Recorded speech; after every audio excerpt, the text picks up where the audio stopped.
అయినటువంటి బుచ్చమ్మ గారు ఈ హైడ్రా అధికారుల వేధింపులు భరించలేక ఎప్పుడు తన ఇల్లు కూలగొట్టారనేటువంటి ఒక ఆందోళనతో నిన్న ఆత్మహత్య చేసుకోవడం జరిగింది. ఇవాళ ఈ హైడ్రా పేరిట ఇప్పటికే 3 ఆత్మహత్యలు ఈ హైదరాబాద్ నగరంలో జరిగాయి. అంటే రేవంత్ రెడ్డి గారిని అడుగుతా ఉన్నా, ఇంకా ఎంతమంది నువ్వు చంపదలుచుకున్నావు? ఇది బుచ్చమ్మ ఆత్మహత్య కాదు, రేవంత్ రెడ్డి ప్రభుత్వం చేసిన హత్య. ఇది నీ యొక్క తప్పిదాల వల్ల, నీ యొక్క చర్యల వల్ల ఇవాళ వీళ్ళందరూ కూడా ఆత్మహత్యలకు పాల్పడుతూ ఉన్నారు. దేనికోసం నువ్వు చేస్తూ ఉన్నావు? ఇంకా ఎంతమందిని పొట్టన పెట్టుకోదలుచుకున్నావు? ఎన్ని సమస్యలు ఉన్నాయి ఈరోజు రాష్ట్రంలో?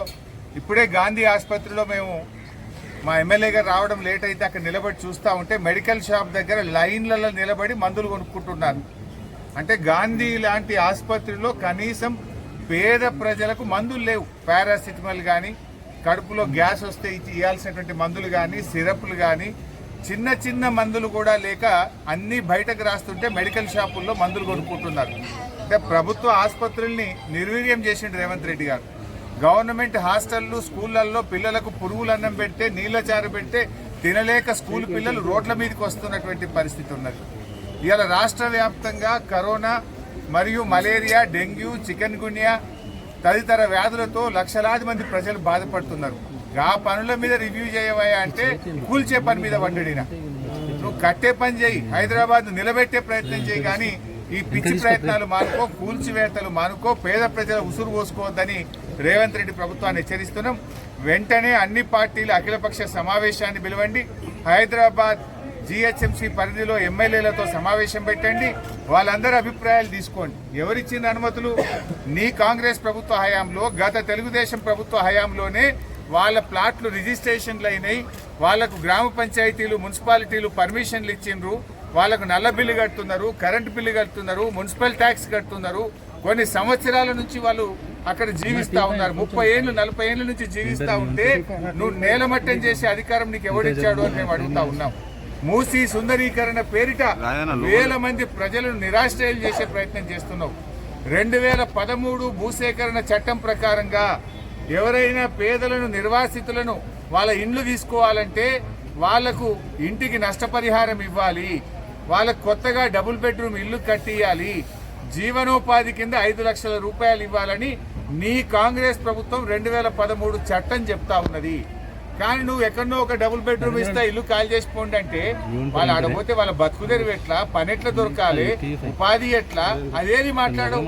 కట్టుకున్న ఇల్లుకు అప్పులు ఉంటాయి, ఆ అప్పులు ఎట్లా కట్టుకోవాలి?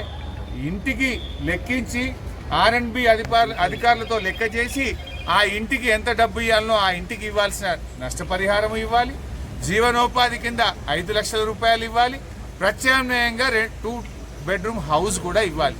ఇవన్నీ చేసిన తర్వాత వాళ్ళని కన్విన్స్ చేసి ఒప్పించి చేయాలి తప్ప ఈ బెదిరింపులు, శనివారం రాగానే కోర్టుకు సెలవు కనుక శనివారం ఆదివారం నువ్వు కూలగొట్టేటువంటి ప్రయత్నాలు చేయడం ఇది మూర్ఖత్వం.